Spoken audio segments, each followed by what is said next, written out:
Hi friends, நான் தான் உங்க அழுமூஞ்சி வர்த்தினி. சந்தோஷ், இனி நான் ஸ்ரீ வைக்கிற வத்த குழம்புக்கு பங்குக்கே வரமாட்டேன்டா. அப்புறம் உருண்டை, இனி டியூஷன் சென்டர் வாங்குற எல்லா போண்டாவையும் நீ ஏன் முழுங்கலாம். ஒரு பெரிய சைஸ் போண்டா ஒரு சின்ன சைஸ் போண்டாவை சாப்பிடுகிறதே அடடா ஆச்சரிய குறி. என் கவிதை எப்படி? ஐயோ, உன் கையில நான் சிக்கனா பஜ்ஜி தான். தீப், நீ காரணிய பின்னாடி சுத்திக்கிட்டே இருக்கலாம், உன்னை நீ கிண்டலே பண்ண மாட்ட. நந்து, நீ கல்யாணத்துக்கு முன்னாடி பறக்க விட்ட காதல் பட்டத்தை எல்லாம் ஆர்த்திக்கிட்ட சொல்லி இனி உனக்கு பனிஷ்மெண்ட் வாங்கி தரமாட்ட. அப்புறம் கொஞ்ச நேரம் அவள் அழுகையில் கடிதம் தடைப்பட்டு இருந்தது. கார்த்திக், உன்னை கிண்டல் பண்ண என்ன இருக்கு? ஒண்ணும் இல்ல. ஏண்டா, நீங்க எல்லாம் குடிக்க பழகுனீங்க, ஏன்? அது உங்க பர்சனல் ஸ்பேஸ்னு எனக்கு புரியுது. ஆனாலும் கண்டிப்பா நான் இந்த வாட்டி அந்த ஸ்பேஸ்க்குள்ள வந்து அந்த பழக்கத்துல இருந்து உங்களை வெளியே கொண்டு வந்துதான் ஆகணும். எந்த விலை கொடுத்தாவது. நான் என்ன முடிவு எடுத்திருக்கேன்னு மிச்சத்தை ஹரி லெட்டர் பார்த்து தெரிஞ்சுக்கோங்க. ஒரே விஷயத்த மாத்தி மாத்தி எழுதுனா 5வது படிக்கும்போது எழுதின இம்போசிஷன் தான் ஞாபகம் வருது. கடைசியா உங்ககிட்ட எல்லாம் ஒரு சின்ன வேண்டுகோள்.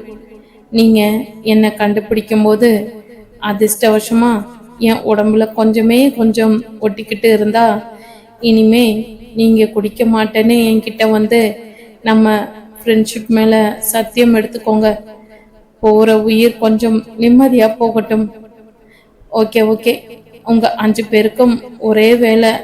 அது என்னன்னா, ஹரிக்கு ஒரு நல்ல பொண்ணா பார்த்து மேரேஜ் பண்ணி வைங்க.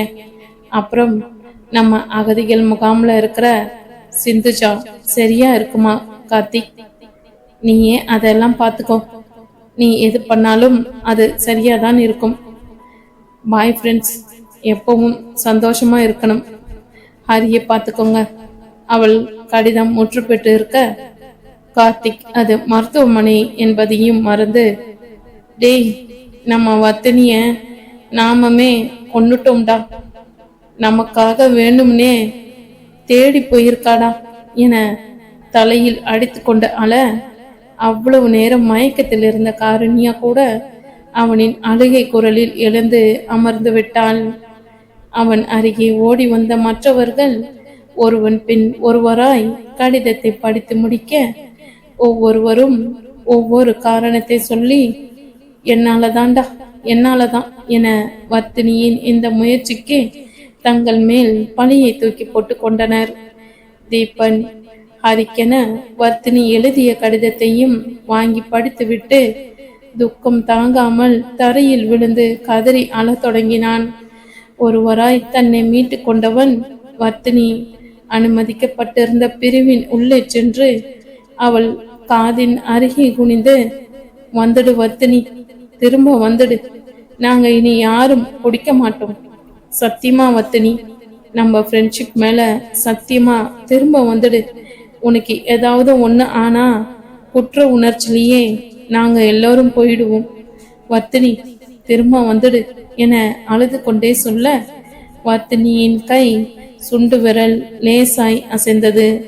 அதை பார்த்தவன் நம்ப முடியாமல் உடனே வெளியே ஓடி சென்று தன் மற்ற நண்பர்களிடம் நாம் மாட்டோம் என்று சொன்னதும் வர்த்தினி கைகளை அசைத்ததாக கூற மற்ற அனைவரும் ஒருவர் பின் ஒருவராய் உள்ளே சென்று இனி தாங்கள் குடிக்கப் போவதில்லை என்று தங்கள் நட்பின் மேல் சத்தியம் செய்து வெளியேற நந்துவும் சந்தோஷும் இனி எக்காரணம் கொண்டும் அவர்களை குடிக்க விட போவதில்லை என்று சத்தியம் செய்ய ஹரி மீண்டும் மருத்துவரை அணுகி வர்த்தினியின் முன்னேற்றம் பற்றி விசாரித்தான்.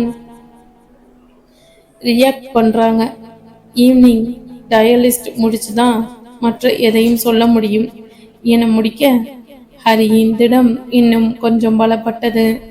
அந்த திடத்தோடே அருகில் இருந்த கடைக்கு சென்றவன் அனைவருக்கும் பழச்சாறு வாங்கி வந்தான். ஆனால் யாரும் அதை தொடக்கூட மறந்துவிட்டனர். கர்ப்பிணிகளாய் அமர்ந்து கொண்டிருந்த பெண்களின் பக்கம் ஒரு பார்வையை செலுத்திவிட்டு அழுது அழுது சோர்ந்து அருகில் இருந்த இருக்கையில் அமர்ந்திருந்த நண்பர்களை ஒரு பார்வை பார்த்தவன் அவர்களை நோக்கி, வர்த்தினி பிழைப்பாங்கிற நம்பிக்கை என் காதலுக்கு இருக்கு. அதனால நான் இப்போ இந்த ஜூஸை குடிக்க போறேன். அவ பிழைப்பாங்கிற நம்பிக்கை உங்க நட்புக்கு இருந்தா இந்த ஜூஸை குடிங்க, இல்லை என சொல்லி விட்டு அதை அருகில் இருந்த மேசையில் வைக்க அனைவரும் பாய்ந்து வந்து அதை எடுத்து பருக தொடங்கினர். ஹரி தன் ஜூஸ் கைகளில் வைத்து வேடிக்கை பார்த்து கொண்டிருக்க தன் பானத்தை பாதி பருகி முடித்த கார்த்திக், நீங்களும் குடிங்க, ஏன் உங்களுக்கு நம்பிக்கை இல்லையா என கேட்க ஹரி வேறு எதுவும் பேசாமல் முழு மூச்சில் தன் பழச்சாறை குடித்து முடித்தான். அடுத்த 1 மணி நேரம் கழித்து இளமாறன் அங்கே வந்து சேர்ந்தார். உள்ளே சென்று வர்த்தினியை பார்த்துவிட்டு வந்தவர், வர்த்தினி ஹஸ்பண்ட் என இழுக்க ஹரி முன்னே வந்து நின்றான். அவனை தனியே அழைத்து சென்றவர், ஏன்பா இப்படி பண்ணுனா வர்த்தினி, ரொம்ப போல்டான பொண்ணாச்சே என்று நிஜ வருத்தத்துடன் கேட்க ஒன்றும் பேசாமல் அவன் தன் பாக்கெட்டினுள் இருந்த 2 கடிதங்களை எடுத்து அவர் கைகளில் கொடுத்தான். அதை படித்து முடித்தவர் வேறு ஒன்றும் பேசவில்லை. அதை தன் பாக்கெட்டினுள் வைத்து கொண்டவர், இது என்கிட்ட இருக்கட்டுமாப்பா, வர்த்தினியோட தியாகம் வெறும் உங்க 6 பேரோட நின்று போகக்கூடாது. என் கட்டுரை முடிய போகுது. அதுல வரப்போற கடைசி பதிவுல வர்த்தினிய பதிவு பண்ண போறேன். கடவுள் இருக்கார்ப்பா, கண்டிப்பா வர்த்தினி பிழைச்சு வருவான். எந்த உதவி தேவைப்பட்டாலும் எனக்கு ஃபோன் பண்ணுங்க என தன்னுடைய விசிட்டிங் கார்டை கொடுக்க ஹரி அதை பெற்றுக்கொண்டான். சற்று நேரம் தனிமையில் அமர்ந்திருந்தவன், இதற்கு மேல் வீட்டிற்கு தெரியப்படுத்தாமல் இருந்தால் நன்றாக இருக்காது என உணர்ந்தவன் அலைபேசி மூலம் வர்த்தினியின் அம்மாவிற்கும் தன் பெற்றோருக்கும் தகவல் தெரிவித்தான். நடந்ததை விபத்து என்றே தெரியப்படுத்தியவன், பயப்படும்படி ஒன்றுமில்லை என்று தன் நெஞ்சறிய பொய் சொல்லிவிட்டு கார்த்திக்கை தேடி சென்றான். அவனிடம் உறவினர்களிடம் விபத்து என தெரிவிப்பதை கோடிட்டு காட்டிவிட்டு பெண்களை வீட்டிற்கு அனுப்பும்படி கேட்டுக்கொண்டான். ஆனால் வர்த்தினி கண் விழித்து பார்க்காமல், யாரும் இடத்தை விட்டு அசைய மாட்டோம் என அவர்கள் அறிவிக்க ஹரி வேறு எதுவும் செய்ய முடியாமல், வர்த்தினி என்கிட்ட வந்துடுடி, நீ எங்க போனாலும் உன் பின்னாடியே வந்துடுவேண்டி என மனதிற்குள் உருகு போட்டு கொண்டிருந்தான். அடுத்து 7 மணி நேரத்தில் வர்த்தினியின் குடும்பமும் ஹரியின் குடும்பமும் தனி வாகனங்கள் ஏற்பாடு செய்து கொண்டு அரசு மருத்துவமனையில் வந்து இறங்கிவிட்டனர். ஹரி தன் அக்கா கீர்த்தனாவை கண்டதும் அடக்கி வைத்திருந்த அத்தனை அழுகையையும் அவள் மடியை கட்டிக்கொண்டு அழுது தீர்த்தான். தன் மகளுக்காய் அனைவரும் கண்ணீர் வடிப்பதைக் கண்ட தாமரை, எல்லை பிடாரி அம்மனுக்கு வேண்டுதல் வச்சிருக்கேன் மாப்பிள்ள, நீங்க அழாதீங்க, என் பொண்ணு ஒருத்தருக்கு தீங்கு நினைச்சவ இல்லை, நம்ம அந்த ஆண்டவன் கைவிட மாட்டான் என ஹரியை தேற்ற, வர்த்தினியின் மாமா நல்ல தம்பி, யாரு எவருன்னே தெரியாத என் பையனை காப்பாத்தினவரு நீங்க. உங்க மனசுக்கு உங்க பொண்டாட்டி கல்லு மாதிரி எழுந்து வருவா தம்பி. சின்ன பிள்ளை மாதிரி அழாம பெரியவங்களுக்கு நீங்க தைரியம் கொடுங்க என சொன்னவர் உள்ளே சென்று வர்த்தினியின் நிலையை கண்டுவிட்டு வந்ததும் நிரம்பவே சோர்ந்து போனார். தாமரை கர்ப்பிணி பெண்கள் சாப்பிடாமல் அமர்ந்து கொண்டு இருப்பதை கேள்வியுற்று தன் சோகத்தை உள்ளுக்குள் பூட்டிக்கொண்டு நல்ல தம்பியை உணவு வாங்கி வர சொல்லி, அடியாத்தி உள்ளத்தாச்சுங்க, ஒருவேளை சாப்பிடலன்னா ஒரு நாள் குழந்தை வளர்ச்சியில நின்று போகும். ஆளுக்கு 2 இட்லிய பிட்டு போட்டு தண்ணியை குடிச்சு முழுங்குங்க ஆத்தா. என் பொண்ணு எழுந்து வருவான். நீங்க இப்போ சாப்பிடுங்க என அவர்களை கட்டாயப்படுத்தி உண்ண வைத்தார். மற்றவர்களுக்கு ஹரி வழக்கம் போல பழச்சாறு வாங்கி வந்து கொடுத்தான். அடுத்த நாள் காலையில் பத்திரிகையில் வர்த்தினியின் கட்டுரை இடம்பெற்று இருந்தது. தன் நண்பர்களையும் கணவனையும் குடிப்பழக்கத்தில் இருந்து மீட்க அவள் தன்னைத்தானே தண்டித்து கொண்டதை அவள் எழுதிய கடிதங்களோடு கலியுக போராளி என்ற தலைப்பில் வெளியிட்டிருந்தார்கள். அதை வர்த்தினிக்கு சிகிச்சை அளித்து பயிற்சி மருத்துவர் படிக்க நேர அந்த கட்டுரையை அவர் வர்த்தினியின் தற்போதைய புகைப்படங்களோடு சமூக வலைத்தளங்களில் பதிய அவ்வளவுதான் பரபரப்பு பற்றி கொண்டது. வர்த்தினி செய்தது மிக பெரிய தியாகம் என்று ஒரு புறமும், வடிகட்டிய முட்டாள்தனம் என்று மறுபுறமும் குரல்கள் ஒலித்து கொண்டிருக்க, வர்த்தினியை கொண்டு வந்து அனுமதித்த 108 பணியாள் முதல் அவளுக்கு சிகிச்சை அளித்து கொண்டிருந்த மருத்துவர் வரை இனி தாங்கள் குடிக்கப் போவதில்லை என்று வர்த்தினியின் முன் வந்து நின்று உறுதி எடுத்து கொண்டனர். இது அடுத்த நாள் பத்திரிகையில் வெளியாக பற்றி கொண்டது. ஐஸ் பாக்கெட் ஜலசை போல் இதுவும். முதலில் ஆட்சியில் இருந்த மந்திரி வந்து உறுதி எடுத்துக்கொள்ள, அதை தொடர்ந்து மருத்துவமனையில் கூட்டம் குவிய தொடங்க, நோயாளிக்கு கிருமி தொற்று ஏற்படும் என மருத்துவ நிர்வாகம் அவர்களை உள்ளே விட மறுத்துவிட்டது. இறுதியில் வர்த்தினியின் தற்போதைய புகைப்படத்தின் முன் பிரபலம் முதல் சாமானியர் வரை இனி குடிக்கப் போவதில்லை என்ற உறுதிமொழியை அள்ளி தெளித்து கொண்டிருந்தனர். நட்பிற்கு மரியாதை கொடுக்கும் சிலர் உண்மையான உறுதிமொழியை அளிக்க, சிலர் வேடிக்கையாய் அதை செய்து கொண்டிருந்தனர். நடக்கும் நிகழ்வுகளில் ஹரிக்கும் வர்த்தினியின் தோழர்களுக்கும் கொஞ்சமும் உடன்பாடு இல்லை என்றாலும் அதை தடுக்கும் வகை அறியாது அமைதியாய் இருந்தனர். இவர்கள் வரவேற்கும் நிகழ்வும் ஒன்று அதில் இருந்தது. உலகின் அனைத்து மூலைகளிலிருந்தும் வர்த்தினி உயிர் பிழைக்க முகம் அறியாத பலரின் வேண்டுதல்களும் பிரார்த்தனைகளும் அவர்களுக்கு மகிழ்ச்சியை அளித்தது. 4 நெடிய நாட்கள் அனைவரையும் நரக வேதனையில் தள்ளிய வர்த்தினி மீண்டும் இவ்வுலகை கண் விழித்து பார்த்தாள். அவள் கண் விழித்த அடுத்த நொடி தடுக்க யார் பேச்சையும் கேட்காமல் அந்த வார்டு முழுவதையும் நிரப்பிக்கொண்டு வர்த்தினியின் உறவுகளும் நண்பர்களும் கண்களில் நீர் வழிய சூழ்ந்து நின்றனர். ஒரு நொடி அனைவரையும் பார்வையால் ஆராய்ந்தவள் அங்கே சுஜி நிற்க கண்டு தன் இதழ்களை சிரமப்பட்டு பிரித்து ஆஷ் என சொல்ல முயற்சித்து நிறுத்த, சுஜி முந்திக்கொண்டு, அவருக்கு ஒண்ணும் இல்லக்கா, ஆபரேஷன் சக்சஸ், நானும் வரேன்னு ஒரே அடம், சர்ஜரி முடிஞ்ச 4 நாள்ல டாக்டர்ஸ் அனுப்ப மாட்டோம்னு சொல்லி அவரை திட்டாங்க. நீங்க சீக்கிரம் குணமானி வாங்க அக்கா, அவர் ஹாஸ்பிட்டல்ல பண்ற அலப்பறை எல்லாம் சொல்றேன், நீங்க கவிதை எழுதி தாங்க என கேட்க, வர்த்தினி சிரமப்பட்டு ஒரு முறுவலை சிந்திவிட்டு அனைவரையும் பார்த்து நான் நலம் எனும்படியாய் ஒரு பார்வையை செலுத்திவிட்டு மீண்டும் தன் கண்களை மூடிக்கொண்டாள். பேஷண்ட்டை தொந்தரவு பண்ணாதீங்க என அங்கே வந்த ஒரு செவிலியர் அனைவரையும் அதட்ட, மறு பேச்சின்றி அனைவரும் வெளியேறினர். அன்று முதல் வர்த்தினியின் உடல்நிலை சீராய் முன்னேற தொடங்கியது. அடுத்த 10 நாட்களில் வர்த்தினி படுக்கையில் எழுந்து அமர்ந்தாள்.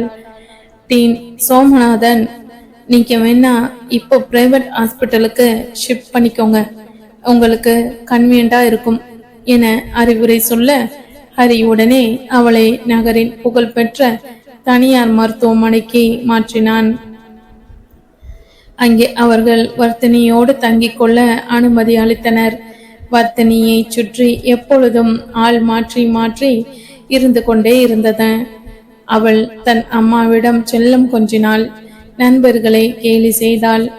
ஆனால் கார்த்திக் மட்டும் அவளுடன் பேசவே இல்லை. வர்த்தினி முதலில் அதை உணரவே இல்லை. உணர்ந்து அவனிடம் கேள்வி கேட்க அவன் பதில் சொல்லாமல் அதுவரை அவன் அமர்ந்து விழிந்து கொண்டிருந்த ஆரஞ்சு பழ சாறை அவள் கையில் திணித்துவிட்டு வெளியேறிவிட்டான். இப்படியே ஒரு மாதம் கழிய வர்த்தினி மருத்துவமனை கண்காணிப்பில் இருந்து விடுவிக்கப்பட்டாள்.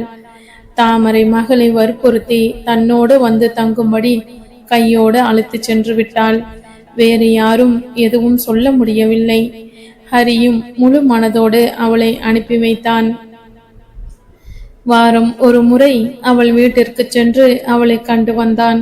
வர்த்தினி நடந்தவற்றை மீண்டும் நினைவுபடுத்தி பார்க்க விரும்பவில்லை. அவள் உறவினர் யாரும் அவளை கேள்வி கேட்டு தொல்லைப்படுத்தாமல் அவள் மனதிற்கு தகுந்தபடி நடந்து கொண்டனர். அவள் உறவினர்களின் வீடுகளுக்கு சென்று திரும்பினாள். தங்கைகளோடு விளையாடி மகிழ்ந்தாள். இடையில் காருண்யாவின் அழகிய பெண் குழந்தை பிறக்க சென்னை வரை சென்று அவளை கண்டு வந்தாள். அப்பொழுதும் கார்த்திக் அவளுடன் பேசுவதை தவிர்த்து விட்டான். இப்படியே 3 மாதம் கழிய தாமரை குலதெய்வத்திற்கு பொங்கல் வைத்து வழிபாடு நடத்திவிட்டு பெண்ணை தானே அழைத்து சென்று சென்னையில் விட்டு திரும்பினாள். அவள் ஊருக்கு வந்த செய்தி அறிந்து அவள் அனைத்து நண்பர்களும் அவள் வீட்டில் கூடினர். ஸ்ரீ அம்மா வீட்டிலிருந்து திரும்பி இருந்தாள். வர்த்தினியை கண்டவுடன் அவளை அணைத்து கொண்டு கண்ணீர் ஊகித்தாள். ஹரி, இன்னும் ஏன் நடந்து முடிஞ்சத நினைச்சு வருத்தப்படுறீங்க? அதான் உங்க அக்கா எந்த சேதாரமும் இல்லாம முழுசா பொங்கல் பானை மாதிரி திரும்பி வந்துட்டால என சூழ்நிலையை இலக்குவாக்க முயல. சந்தோஷ் அவனுக்கு கை கொடுத்தான். கரெக்டா சொன்னீங்க மாப்பிள்ள. அரிசி மூட்டை இப்போ தேங்காய் மூட்டை மாதிரி ஆயிடுச்சு என கலாய்க்க ஸ்ரீ என வர்த்தினி ராகம் இழுத்ததில் சந்தோஷ் உடனே கப்சிப் ஆகிவிட்டான். கார்த்திக் முதல் முறையாக அவளிடம் வாய் திறந்து பேசினான். இப்போ உனக்கு உடம்புக்கு ஒண்ணும் இல்லைல்ல வர்த்தினி? நல்லா இருக்கல என கேட்க வர்த்தினி எழுந்து நின்று அவன் பேசிவிட்ட சந்தோஷத்தில் நான் ரொம்ப நல்லா இருக்கேன் கார்த்திக் என மகிழ்ச்சியோடு சொல்ல அதே வேகத்தில் எழுந்த கார்த்திக் பலார் என்று அவள் கன்னத்தில் ஒரு அறை வைத்தான். அவனின் அந்த கோபத்தில் ஒரு நொடி அனைவரும் ஸ்தம்பித்து போய் நிற்க அடுத்த நொடி ஹரி கார்த்திக்கை அறைய கைகளை உயர்த்த வர்த்தினி ஹரியை தடுத்து நிறுத்திவிட்டு அவன் அடித்த கன்னம் எரிந்து கொண்டிருந்த போதும் முகத்தில் புன்னகையை தேக்கி இப்போ கோபம் போயாச்சா? அப்படா, கார்த்திக்கும் கோபம் வரும், எல்லாரும் பார்த்துக்கோங்க என அதை வேடிக்கையாக்க முயல அவளை இடையில் நிறுத்தியவன் stop it Varthini, stop it. உன் மனசுல என்ன பெரிய வீர தீர காரியம் செஞ்ச வீராங்கன்னு நினைப்பா? சொல்லு, பெரிய தியாகியா நீ? உண்மையா சொல்ல போனா நீ ஒரு கோலை, எதையும் எதிர்த்து போராட முடியாத கோலை. எதுல இருந்து ஓடி ஒளிஞ்சிக்க பார்த்த வர்த்தினி? நாங்க கஷ்டப்படுறத உன்னால பார்க்க முடியாதது தானே பண்ணிக்க போன. உனக்கு மட்டும் ஏதாவது ஆகி இருந்தது, அதுக்கப்புறம் நீ கற்பனை பண்ணி பார்க்க முடியாத அளவுக்கு நாங்க நரக வேதனை அனுபவிச்சிருப்போம். எங்களை திருத்த நினைச்சா நீ போராடி இருக்கணும். இப்படி ஒரு பின்னாடி ஒளிஞ்சுக்கிட்டு எங்களை பிளாக்மெயில் பண்ணி இருக்க கூடாது. உன்கிட்ட எனக்கு பிடிச்ச விஷயமே உன் போராட்ட குணம்தான். காட்டுல விட்டாலும் எங்க வர்த்தினி பூக்களோட திரும்பி வருவான்னு உன் மேல எனக்கு ஒரு கர்வம் இருந்துச்சு. இப்ப எல்லாம் போச்சு என சொல்லி முடித்துவிட்டு அவன் ஜன்னலின் புறம் திரும்பி நின்று கொள்ள அவன் பேச்சில் இருந்த உண்மையில் அனைவரும் திகைத்து நின்றனர். முதலில் தெளிந்தது ஹரிதான். முகத்தில் தோன்றிய முறுவலோடு வழக்கம் போல ஃப்ரிட்ஜில் இருந்து பெரிய கேப்ரிச் சாக்லேட்டை அவள் கையில் கொண்டு வந்து திணிக்க வர்த்தினி தவறு செய்துவிட்டு கண்டிப்பான ஆசிரியர் முன் நிற்கும் சிறுமி போல அவன் முன் நின்றவள் சாரி என மென்குரலில் இயம்ப கார்த்திக் முறைத்து கொண்டே திரும்பியவன் இந்த முறப்ப முகத்தில் நெடுநேரம் தேக்க முடியாமல் அவளை பார்த்து தன் வழக்கமான சோம்பல் புன்னகையை சிந்தினான்.